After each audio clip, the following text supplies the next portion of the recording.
how are you today? I hope we are all well. Let me introduce myself first. My name is Agnes Navalome from P6 Education 2019 of Sultan Ageng Tirtayasa University. Before we start this video, don't forget to absent in our WhatsApp group by attaching your name and the number of your absent. In this special occasion, we would like to learn about dynamics of rotational motion. And we are gonna discuss about energy of rotational motion, angular momentum, and last, we are gonna discuss about law of conservation of angular momentum. Don't skip this video, and let's start it! Hayo, maksud dari gambar ini tuh apa ya kira-kira? Jadi gambar yang kiri itu dia perputarannya lebih lama dibandingkan yang kanan. Kalau dilihat-lihat pengaruh apa ya? Dari gambar ini terdapat perbedaan ya, bahwa tangannya yang sebelah kiri ditelentangkan sedangkan yang sebelah kanan sejajar dengan tubuhnya. Tapi kok dia bisa lebih cepat ya yang kanan? Kenapa ya? Yuk kita lihat videonya, kira-kira gambarannya kayak apa sih? Ini saat tangannya ditelentangkan, dan ini saat dia sejajar dengan tubuhnya. Akan lebih cepat kan? Duh, kira-kira kenapa sih? Kok bisa dia lebih cepat yang kanan? Yuk kita pelajari dulu materi ini supaya kita tahu bagaimana fenomena ini bisa terjadi. Kita terlebih dahulu mempelajari energi. Energi memiliki satuan yaitu Joule. Pembahasan kali ini kita akan membahas lebih spesifik, yaitu mengenai energi kinetik rotasi. Kira-kira apa sih energi kinetik rotasi itu?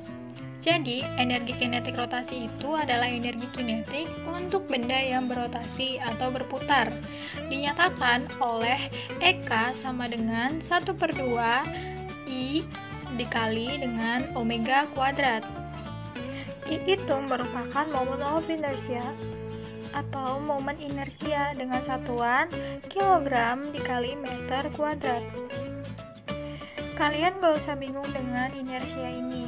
Kakak Zain sudah menjelaskan mengenai momen inersia. Untuk lebih lanjut mengenai momen inersia, kalian bisa klik di pojok kanan atas. W merupakan omega, yang berarti angular speed, atau kecepatan sudut dengan satuan radian per second.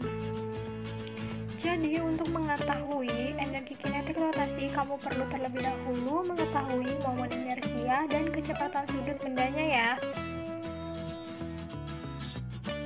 Selanjutnya ada translational kinetic energy atau energi kinetik translasi, yaitu dengan rumus energi kinetik sama dengan setengah mv kuadrat. Nah, kita kan sudah mempelajari ini di kelas 10 ya, namun kita bisa ulas lagi. M-nya itu merupakan massa dengan satuan kilogram, lalu V-nya itu adalah kecepatan dengan satuan meter per second. Oke, selanjutnya kita akan mempelajari hukum kekekalan energi dalam graf menggelinding. Pada layar terdapat dua benda. Benda pertama adalah sebuah kotak dan yang kedua adalah bola basket. Mari kita mengamati rumus benda yang berotasi terlebih dahulu. Kita sudah mengetahui bahwa hukum kekekalan energi adalah energi sebelum sama dengan energi sesudah. Sebelumnya juga kita sudah mempelajari mengenai energi kinetik rotasi dan energi kinetik translasi. Jadi, total energi kinetik benda menggelinding itu adalah energi kinetik rotasi ditambah dengan energi kinetik translasi. Mengapa demikian? Karena saat bola menggelinding ke bawah, bola tersebut memiliki energi kinetik rotasi dan juga memiliki energi kinetik translasi. Berbeda halnya dengan rumus yang kotak. Kita tahu bahwasannya kotak tidak mungkin menggelinding. Jadi rumusnya hanya energi kinetik sama dengan setengah mv kuadrat. Dari sini kita dapat mengetahui apa sih perbedaan dari total energi kinetik benda yang menggelinding dengan total energi translasi. Jadi kita sekarang udah tahu bahwa energi dari bola yang menggelinding itu yaitu pertambahan dari energi kinetik translasi ditambah dengan energi kinetik rotasi, yaitu energi kinetik sama dengan 1/2 mv kuadrat ditambah 1/2 I dikali omega kuadrat. Kita langsung aja ke contohnya. Jadi ada bola pejal bergerak pada bidang miring. Bola pejal tersebut dilepaskan dari puncak bidang miring dengan ketinggian 2 meter. Dengan massa bola pejal yaitu 5 kg serta jari-jari 10 cm. Pertanyaannya, berapakah kecepatan si bola pejal ketika sampai pada B atau pada kaki bidang miring? Langsung saja kita kerjakan. Energi mekanik di titik A yaitu energi potensial A ditambah dengan energi kinetik A sama dengan energi potensial di titik B ditambah energi kinetik di titik B. Energi potensial di A yaitu mgHA ditambah dengan energi kinetik pada titik A yaitu 0. Lalu sama dengan mgHB ditambah dengan energi kinetik translasi dan energi kinetik rotasi. Langsung saja disubstitusi. Jangan lupa jari-jarinya diubah dalam satuan meter. Energi kinetik di titik A yaitu 0. Lalu energi potensial pada titik B yaitu 0.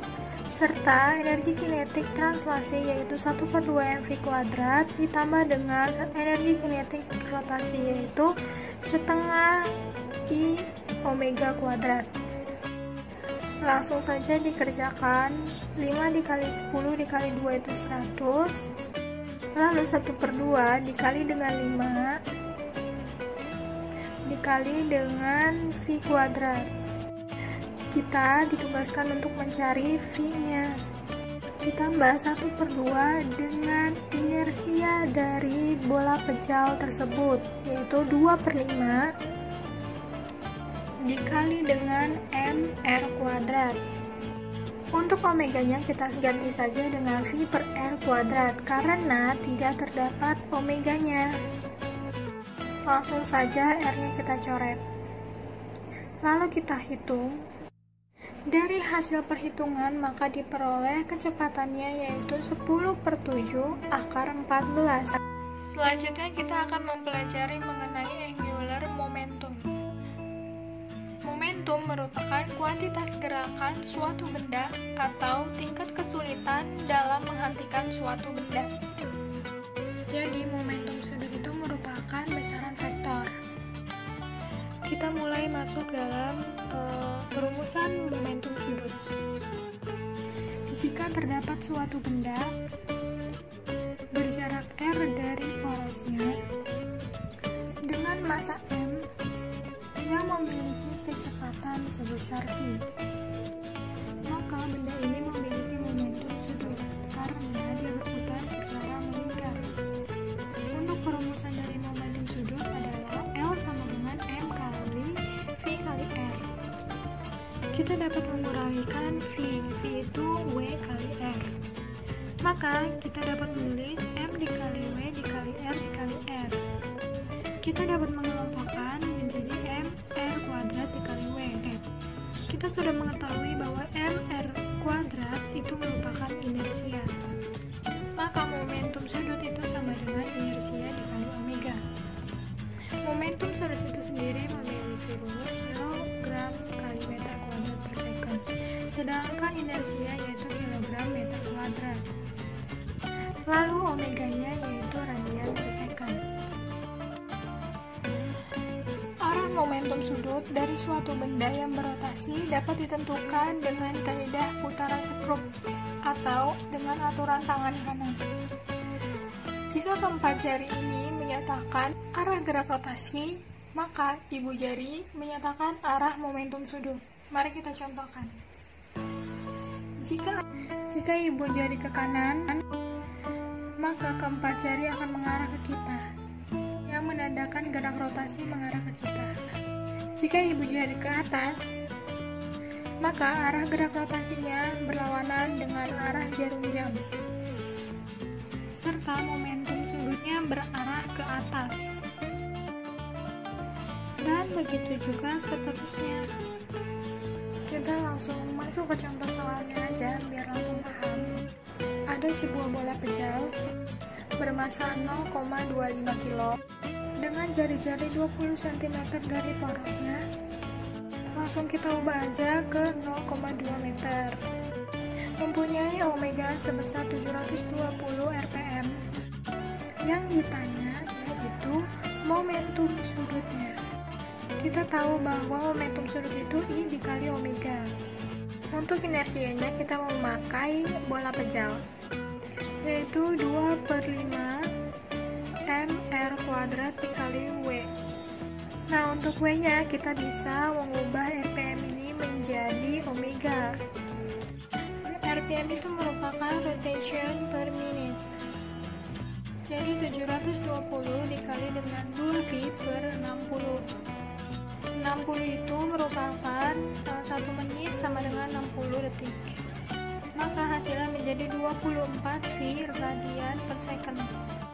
Yuk langsung disubstitusikan saja. 2/5 dikali 0,25 dikali dengan 0,2 dipangkat 2 dikali 24 V. Dan ini hasil dari momentumnya.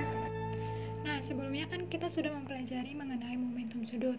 Nah, sekarang kita akan mempelajari Law of Conservation of Angular Momentum atau hukum kekekalan momentum sudut dengan lambang L. Menyatakan bahwa jika resultan momen gaya pada sebuah benda tegar yang bergerak rotasi bernilai 0, maka momentum sudut benda tegar yang bergerak rotasi selalu konstan. Nah, rumus dari hukum kekekalan momentum sudut dapat ditentukan secara matematis dengan memodifikasi rumus hukum 2 Newton versi momentum sudut, yaitu sigma tau sama dengan delta L per delta T. Nah, L itu kan tadi momentum sudut kan? Momentum sudut itu rumusnya I dikali omega. Udah deh, tinggal disubstitusi aja. Momentum sudut akhir dikurang dengan momentum sudut awal per delta T. Nah, tadi udah dijelasin bahwa resultan momen gayanya itu bernilai 0. Jadi 0 sama dengan I dikali omega T dikurang I dikali omega 0. Sekarang tinggal dipindahin aja deh, pindah ruas. Jadi I T dikali omega T sama dengan I0 dikali omega 0. Jadi rumus dari hukum kekekalan momentum ini adalah momentum sudut akhir sama dengan momentum sudut awal. Oke, lanjut ke contoh soalnya. Langsung aku bacain aja ya. Momen inersia dari dua benda yang bermassa terpisah dengan jarak D, yaitu M1 dikali M2 per M1 plus M2 dikali D. Kedua bola masing-masing bermassa 66 kg yang diikat dengan sebuah batang yang tidak bermassa dengan momentum sudut 2V per sekon. Kemudian batangnya memanjang hingga panjangnya 20 cm dengan asumsi bahwa tidak ada momentum yang hilang dan sumbu tetap konstan. Maka kita disuruh mencari kecepatan rotasi yang baru. Nah, yuk kita kerjain sama-sama. Langsung saja kita ke persamaannya. I1 dikali omega 1 sama dengan I2 dikali omega 2. Di mana dalam kasus ini I itu sama dengan M1 dikali M2 per M1 plus M2 dikali D2. Nah, kita combine persamaannya, dikombinasi persamaannya. Nah, kita lihat dari hasil combine persamaannya. Selanjutnya kita substitusi omega yang pertama yaitu 2. Jangan lupa untuk substitusi juga dengan D yang pertama yaitu 15 dan D yang kedua yaitu 20. Seperti yang di soal tadi, yang ditanya itu kan omega akhirnya. Maka akan didapatkan omega akhirnya, yaitu 1,125 rotation per second. Hayo, siapa yang awal video sangat penasaran tentang fenomena ini? Tenang aja, kalian akan mendapatkan jawabannya di video ini. Yuk disimak. Jadi, ketika penari ice skating mengembangkan kedua tangannya, ia akan berputar lebih lambat karena momen inersia penari bertambah, sedangkan kecepatan sudutnya semakin kecil. Sedangkan ketika penari balet menarik tangannya ke dekat badannya, ia akan berputar lebih cepat karena momen inersianya berkurang, sedangkan kecepatan sudutnya semakin besar. Jadi, begitu penjelasannya secara fisika. Ini ada tugas 2 saja. That's all from me. Thank you for your attention. Don't forget to do your task